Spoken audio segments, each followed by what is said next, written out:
احساس تعلقات کی بنیاد ہے، اور احساس ہمیشہ وہی شخص کرتا ہے جو خود غرض نہیں ہوتا۔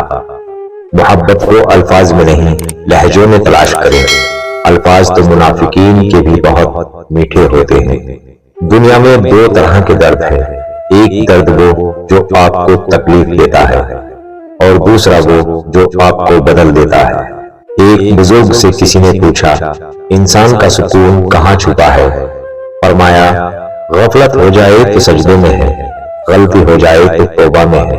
قرآن پاک کہتا ہے، اپنے دشمنوں کی چالوں سے پریشان نہ ہوا کرو، بے شک تمہارا رب سب سے بہترین چال چلنے والا ہے۔ انسان سخت مزاج اس وقت بنتا ہے جب بہت سارے لوگ اس کی نرمی کا غلط فائدہ اٹھا چکے ہوتے ہیں۔ ابھی ایسے الفاظ ایجاد نہیں ہوئے جو احساس کی بنیاد کر سکیں۔ احساس کی دنیا الفاظ کی دنیا سے بہت آگے ہے۔ کسی کو تکلیف پہنچانے کے بعد آپ ایک لمحے کے لیے خوش تو ہو سکتے ہیں، مگر یہ یاد رکھا جائے کہ آپ کو دلی سکون کبھی میسر نہ ہوگا۔ کاش رشتوں کی بھی کوئی گارنٹی ہوتی۔ انسان جان تو سکتا کہ کتنی مدت تک ہمارے ساتھ اچھے سے چل سکیں گے۔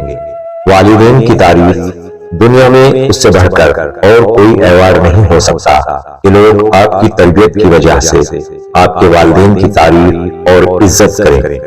اخلاق، جو لوگ کہتے ہیں کہ سچا انسان زبان کا کڑوا ہوتا ہے، ان کو بتاؤ کہ محمد صلی اللہ علیہ وسلم سے زیادہ سچا اور میٹھے اخلاق والا کوئی نہیں تھا۔